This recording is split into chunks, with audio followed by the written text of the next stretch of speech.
Chers frères et sœurs en Christ, je vous salue au nom de notre Seigneur Jésus-Christ. Par la grâce de Dieu, nous voici réunis dans cette culte du soir. Commençons donc au nom du Père, du Fils et du Saint-Esprit.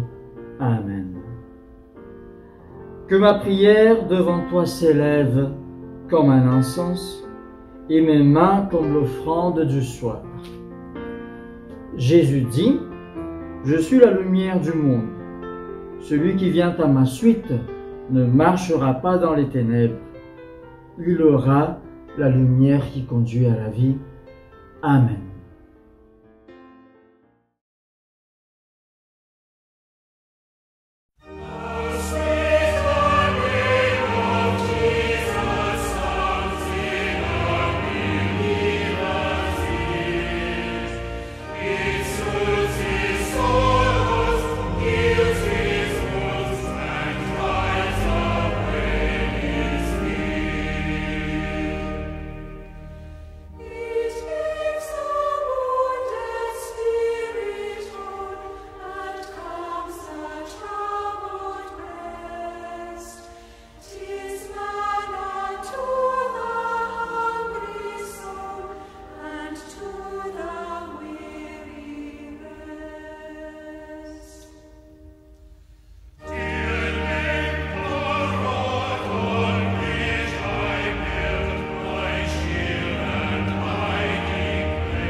Chers amis dans le Christ, en présence du Dieu Tout-Puissant et d'un cœur docile et pénitent, confessons le péché pour que dans sa bonté infinie et sa miséricorde, Dieu nous accorde son pardon. Ensemble, nous allons faire la prière de confession des péchés. Dieu de miséricorde, nous confessons que nous avons péché contre toi, en pensée, en parole et en acte, par ce que nous avons fait et ce que nous avons omis de faire.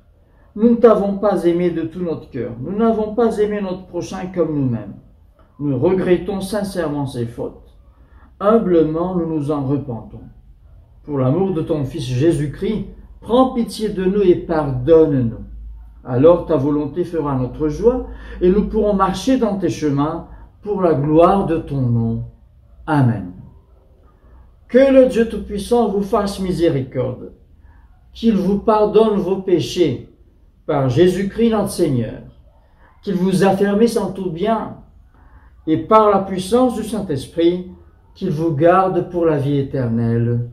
Amen. Dieu vient à mon aide, Seigneur à mon secours. Gloire au Père et au Fils et au Saint-Esprit, au Dieu qui est, qui était et qui vient, pour les siècles des siècles. Amen. Alléluia. Joie et lumière. Joie et lumière de la gloire éternelle du Père, le Très-Haut, le Très-Saint, ô Jésus-Christ. Parvenu à la fin de ce monde, contemplant cette clarté dans le soir, nous chantons le Père et le Fils et le Saint-Esprit de Dieu. Oui, tu es digne d'être chanté dans tous les temps par des voix sanctifiées. Dieu, Fils de Dieu qui donne vie, tout l'univers te rend gloire. Amen. Écoutons les lectures de ce soir. Écoutons et méditons sur les paroles du psaume 33. Juste, réjouissez-vous en l'Éternel. La louange sied aux hommes droits. Célébrez l'Éternel avec la harpe. Célébrez-le sur le luth à 10 cordes. Chantez-lui un cantique nouveau. Faites retentir vos instruments et vos voix. Car la parole de l'Éternel est droite, et toutes ses œuvres s'accomplissent avec fidélité. Il aime la justice et la droiture. La bonté de l'Éternel remplit la terre. Les cieux ont été faits par la parole de l'Éternel, et toute leur armée par le souffle de sa bouche. Il amoncelle en un tas les eaux de la mer. Il met dans des réservoirs les abîmes. Que toute la terre craigne l'Éternel, que tous les habitants du monde tremblent devant lui. Car il dit, et la chose arrive. Il ordonne, et elle existe. L'Éternel renverse les desseins des nations. Il anéantit les projets des peuples. Les desseins de l'Éternel subsistent à toujours, et les projets de son cœur de génération en génération. Heureuse la nation dont l'Éternel est le Dieu. Heureux le peuple qu'il choisit pour son héritage. L'Éternel regarde du haut des cieux. Il voit tous les fils de l'homme. Du lieu de sa demeure, il observe tous les habitants de la terre.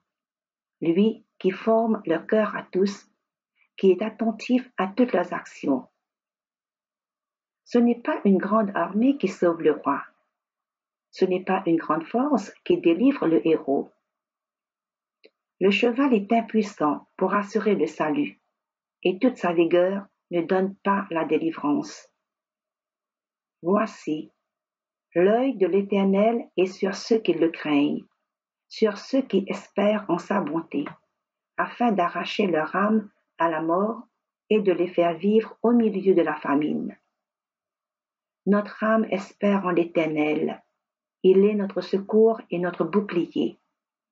Car notre cœur met en lui sa joie, car nous avons confiance en son saint nom. Éternel, que ta grâce soit sur nous, comme nous espérons en toi.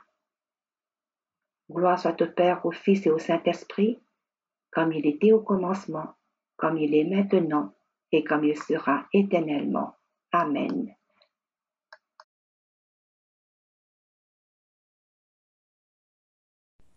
Lecture du premier livre de Samuel, le chapitre 9, les versets 15 à 27, le chapitre 10, le verset 1.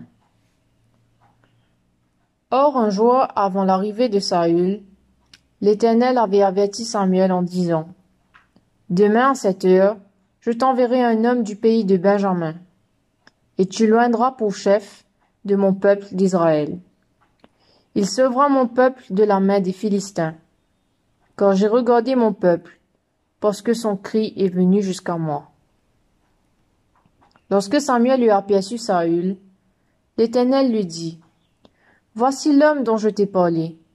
C'est lui qui régnera sur mon peuple. » Saül s'approcha de Samuel au milieu de la porte et dit, « Indique-moi, je te prie, où est la maison du voyant? » Samuel répondit à Saül, « C'est moi qui suis le voyant. Monte devant moi au haut lieu, et vous mangerez aujourd'hui avec moi. Je te laisserai partir demain, et je te dirai tout ce qui se passe dans ton cœur. Ne t'inquiète pas des ânesses que tu as perdues il y a 3 jours, car elles sont retrouvées. Et pour qui est réservé tout ce qu'il y a de précieux en Israël, n'est-ce pas pour toi et pour toute la maison de ton père? » Saül répondit, « Ne suis-je pas benjamite, de l'une des plus petites tribus d'Israël? Et ma famille n'est-elle pas la moindre de toutes les familles de la tribu de Benjamin? Pourquoi donc me parles-tu de la sorte? » Samuel prit Saül et son serviteur, les fit entrer dans la salle, et leur donna une place à la tête des conviés, qui étaient environ 30 hommes. Samuel dit au cuisinier, « C'est la portion que je t'ai donnée, en te disant, mets-la à part. » Le cuisinier donna l'épaule et ce qui l'entoure, et il la servit à Saül. Et Samuel dit, « Voici ce qui a été réservé. Mets-le devant toi et mange, car on l'a gardé pour toi lorsque j'ai convié le peuple. » Ainsi Saül mangea avec Samuel ce jour-là. Ils descendirent du haut lieu à la ville, et Samuel s'entretint avec Saül sur le toit. Puis ils se levèrent de bon matin, et dès l'aurore, Samuel appela Saül sur le toit et dit, « Viens, et je te laisserai partir. » Saül se leva, et ils sortirent tous deux, lui et Samuel.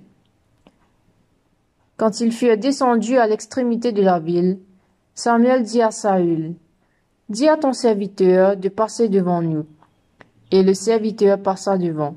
« Arrête-toi maintenant, reprit Samuel, et je te ferai entendre la parole de Dieu. » Samuel prit une fiole d'huile, qu'il répandit sur la tête de Saül. Il le baisa et dit, « L'Éternel ne t'a-t-il pas oint pour que tu sois le chef de son héritage? » Parole du Seigneur. Nous rendons grâce à Dieu.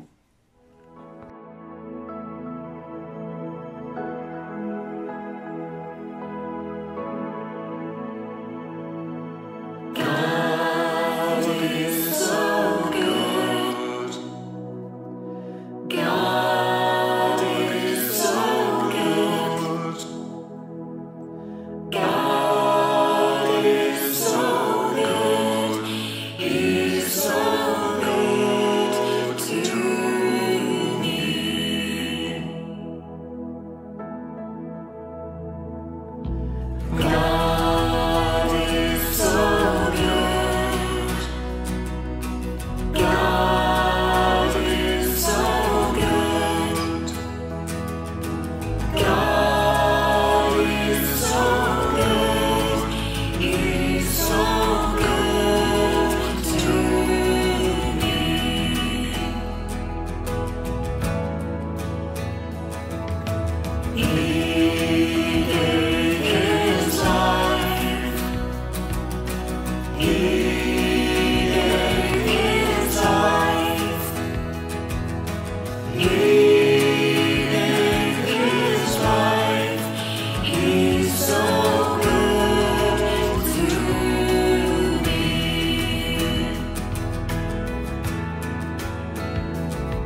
Le Seigneur soit avec vous. Écoutons la bonne nouvelle de notre Seigneur Jésus-Christ selon saint Matthieu, au chapitre 21, les versets 1 à 11. Gloire au Christ notre Sauveur. Entrée de Jésus à Jérusalem. Lorsqu'ils approchèrent de Jérusalem et qu'ils furent arrivés à Bethphagée, vers la montagne des Oliviers, Jésus envoya 2 disciples, en leur disant : « Allez au village qui est devant vous, vous trouverez aussitôt une ânesse attachée et un ânon avec elle. Détachez-les et emmenez-les-moi.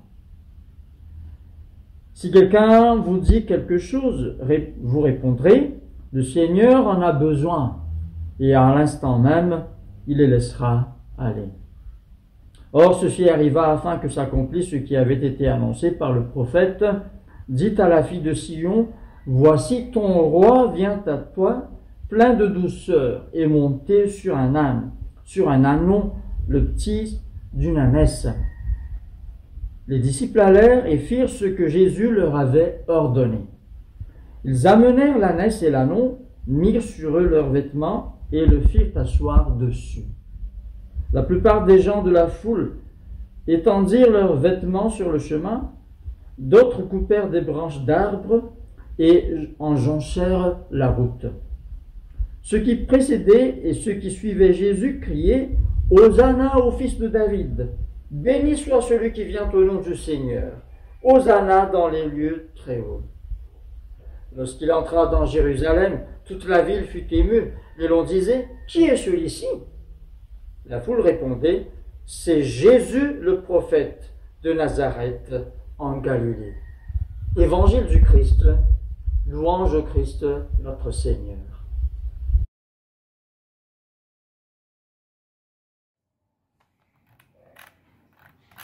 Chers amis, j'ai choisi comme thème de mon partage de ce soir Saül, le roi choisi par le peuple. Nous voyons dans 1 Samuel 9, qui est un des textes de ce soir, que le peuple d'Israël vient de demander un roi. Cela démontre comment Saül a été choisi et présenté à Samuel. Ainsi le peuple passe de Samuel à Saül pour qu'il le juge et le conduise. La question qui se pose, a-t-il vraiment gagné à cet échange? Par sa généalogie, Saül appartient à la tribu de Benjamin et non pas à Juda, la tribu royale. En effet, il nous est dit que le sceptre ne se retirera point de Juda, avait prophétisé Jacob dans Genèse chapitre 49, le verset 10. C'est déjà un indice que Saül ne serait pas le roi que Dieu avait vraiment en vue.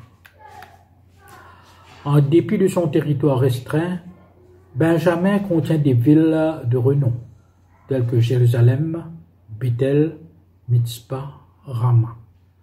Au demeurant, aussi dit que soient nos ancêtres ou nos parents, nous ne pouvons en aucune manière nous prévaloir devant Dieu de leur qualité morale. Elle ne nous confère aucun mérite, mais une responsabilité supplémentaire. Dieu choisit précisément un homme qui ne pouvait lui plaire, mais dont les qualités naturelles répondront aux désirs du peuple charnel. Israël ne pourra donc pas se plaindre. Saül était fort, vaillant, beau, grand, un homme d'élite, surpassant tout le peuple. Saül possède en outre des caractères moraux attachants, soumis et affectueux à l'égard de ses parents. Il était humble, petit à ses propres yeux, magnanime, disposé à écouter les conseils de ses serviteurs. Un homme, même incroyant, peut ainsi montrer des qualités naturelles morales qui rappellent qu'il a été créé à l'image de Dieu. C'était en apparence le bon choix, Mais pour Dieu, la belle apparence physique et même morale ne suffit pas. Ne regarde pas à son apparence, ni à la hauteur de sa taille. L'Éternel regarde au cœur, nous dit 1 Samuel 16 au verset 7. Quand la Bible parle pour la première fois d'un homme, ce qu'elle dit de lui est en particulier de son activité à ce moment-là, et très souvent significatif de ce que sera plus tard cet homme pour Dieu. Ici, Saül poursuit en vain des ânesses perdues. Plus tard, il poursuivra David d'une haine implacable. En contraste, David, que Dieu choisira pour paître son peuple, sera occupé à garder et à protéger le petit bétail quand commencera son histoire. Peut-être le peuple d'Israël ressemble-t-il davantage à des ânesses sans sagesse, puisqu'il a rejeté l'Éternel, nous dit Job dans le chapitre 11, le verset 12, qu'à des brebis dociles aux soins d'un berger. Il est étrange que Saül ignore l'existence de l'homme de Dieu, alors que Samuel fut connu dans tout Israël, et que Giba, domicile de Saül, n'est pas loin de Rama. Sans doute n'y avait-il jamais eu chez Saül un besoin des choses célestes et spirituelles. Ce récit peut aussi être lu comme une sorte de parabole, où l'homme est très souvent en recherche permanente, mais vaine. Quand à bout de ressources, il se tourne vers Dieu. Il a bien souvent la pensée de conclure un marché avec Dieu, comme Saül qui veut rémunérer le prophète. Oh, l'homme doit apprendre qu'il est par nature sans ressources, mais que Dieu offre gratuitement sa grâce. Le peu que possède le serviteur est en argent, c'est-à-dire un quart de cycle, nous dit la Bible. Cela peut évoquer la rédemption ou l'expiation selon la grâce souveraine de Dieu. C'est en effet déjà cette grâce qui nous tire vers Dieu. Mais si on s'approche de lui, combien cette grâce sera multipliée. Appeler un prophète un voyant, mes amis, n'est pas la marque d'une haute spiritualité. Le sens du mot prophète est plus large. Il est celui qui paraît et parle comme oracle de Dieu. Dans un temps de déclin, on prend garde aux effets plus qu'à la source. Samuel vit dans l'intimité de l'Éternel qui lui révèle ses secrets. Contrairement à Saül qui ignore tout, rien ne le surprend. Il a attendu la désignation du roi et il l'accueille maintenant au lieu du sacrifice, là où tout est préparé. La part réservée à Saül rappelle, mais en partie seulement, celle du sacrificateur. En effet, Saül est le symbole de la force. Il est bien investi du pouvoir, mais celui-ci sera dur et arbitraire, car il lui manque de tendresse et d'amour pour le peuple de Dieu. Dieu révèle à Samuel que Saül sauvera Israël de la présence oppressante des Philistins. Dans sa miséricorde, Dieu se sert de qui il veut en faveur de ceux qu'il appelle encore son peuple, bien qu'il soit sous la discipline. Nous considérons la bonté et la sévérité de Dieu dans Romains 11, le verset 22. L'injonction du verset 27 de ce même 1 Samuel au chapitre 9 nous parle aussi. Et il nous dit, il est essentiel de nous arrêter et d'écouter la parole de Dieu avant toute action. Mes amis, nous savons bien que le père de Saül l'a envoyé à la recherche de ses ânesses. Il obéit, mais la poursuite s'avère vaine. Retournons-nous-en, propose Saül à son compagnon. Nous pensons à ce changement de direction nécessaire dans la vie de tout homme et qui s'appelle la conversion. Quand on a découvert combien la poursuite des choses de la terre est inutile et décevante, alors il faut revenir à soi-même, comme tel autre jeune homme, et retourner sur ce pas vers la maison du Père, comme dans le récit du Fils prodigue. Le compagnon de Saül lui donne un sage conseil.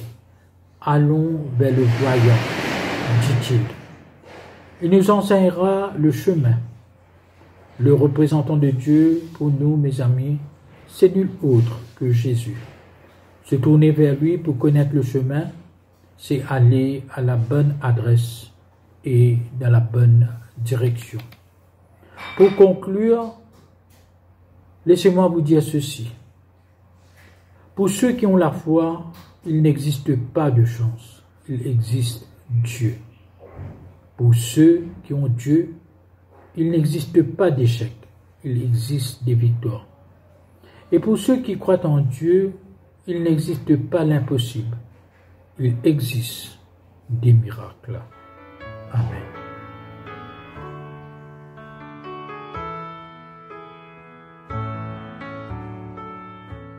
Above all powers, above all kings, above all nature and all created things, above all wisdom and all the ways of man, you were here before the world began.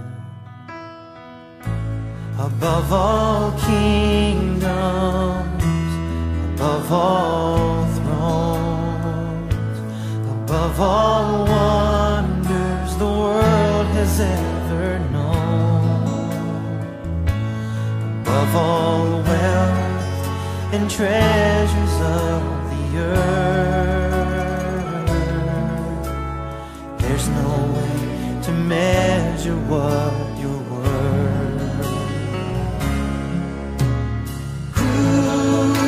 And laid behind a stone, you lived to die, rejected and alone, like a rose trampled on the ground. You took the fall and thought of me above all.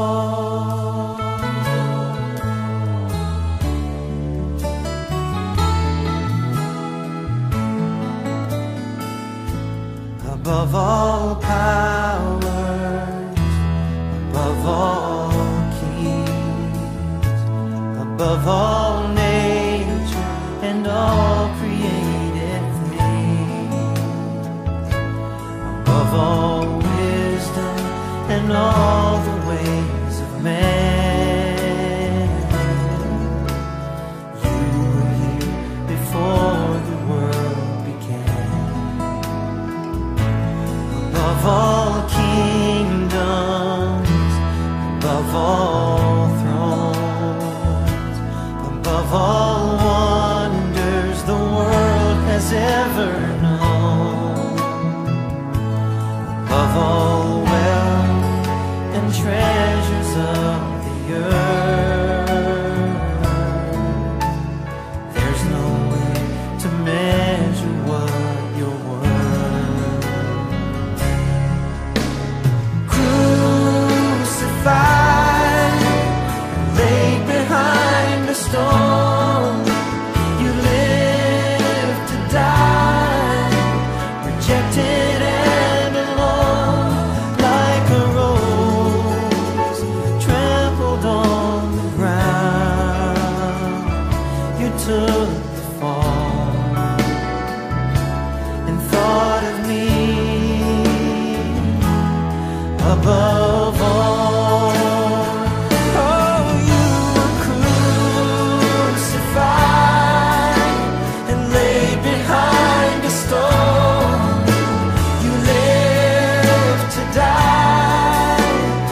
inside of me above all.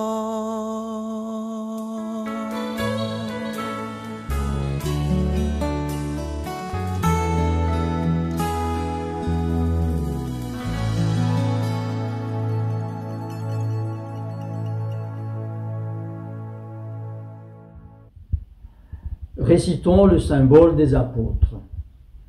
Je crois en Dieu, le Père Tout-Puissant, Créateur du ciel et de la terre, et en Jésus-Christ, son Fils unique, notre Seigneur, qui a été conçu du Saint-Esprit, est né de la Vierge Marie, a souffert sous Ponce Pilate, a été crucifié, est mort et a été enseveli, est descendu aux enfers.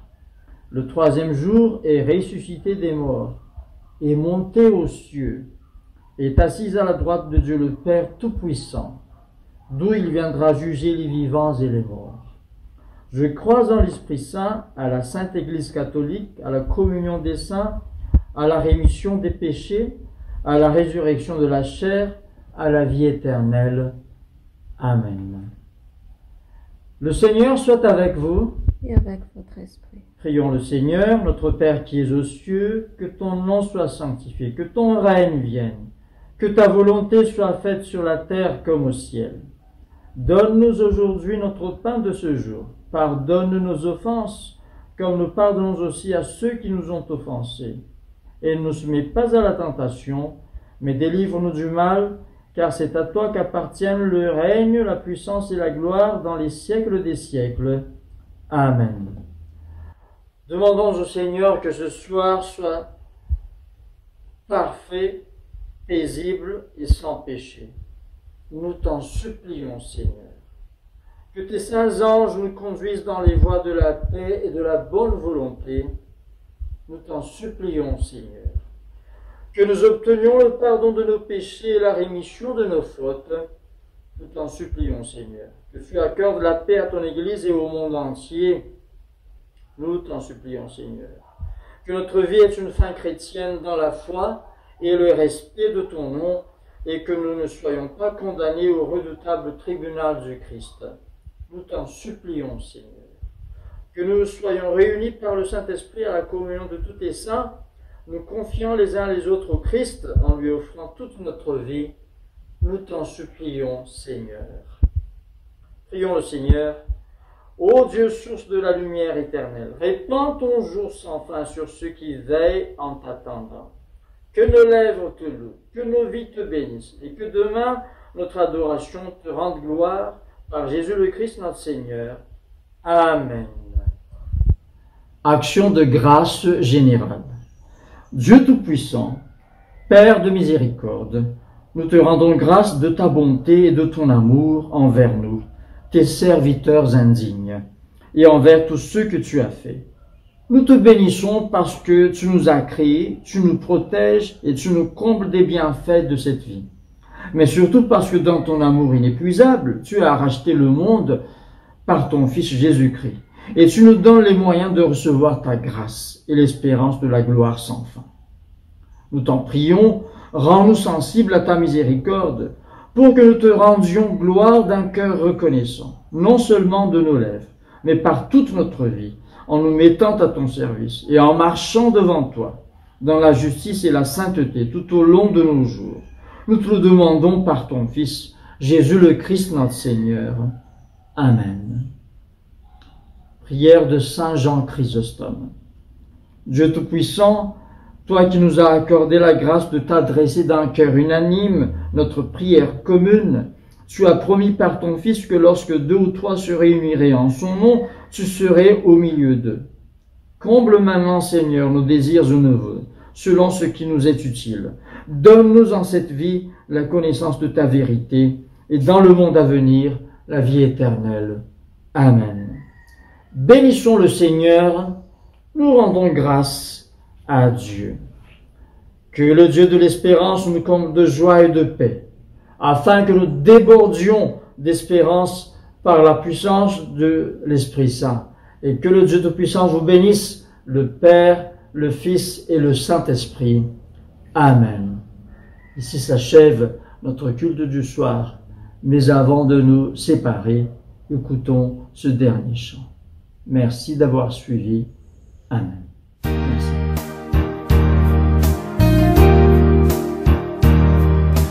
When upon life's billows you are tempest tossed, when you are discouraged thinking all is lost, count your many blessings, name them one by one, and it will surprise you what the Lord has done. Count your blessings, name them one by one. Count your blessings, see what God has done.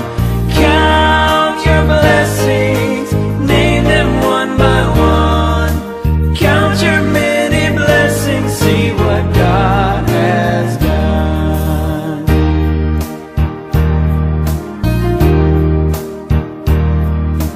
Are you ever burdened with the load of care? Does the cross seem heavy you are called to bear?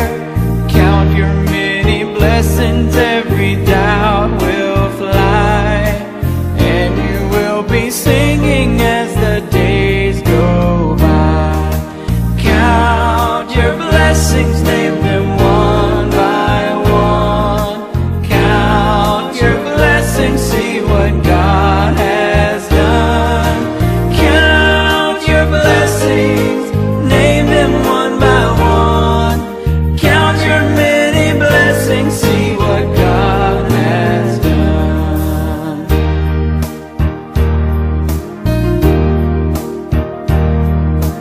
When you look at others with their lands and gold, think that Christ has promised you his wealth untold. Count your many blessings, money cannot buy your reward in heaven or your home on high. Count your blessings, name them one by one. Count your blessings, see what God has done. Count your blessings, name them one by one. Count your many blessings, see what God has done.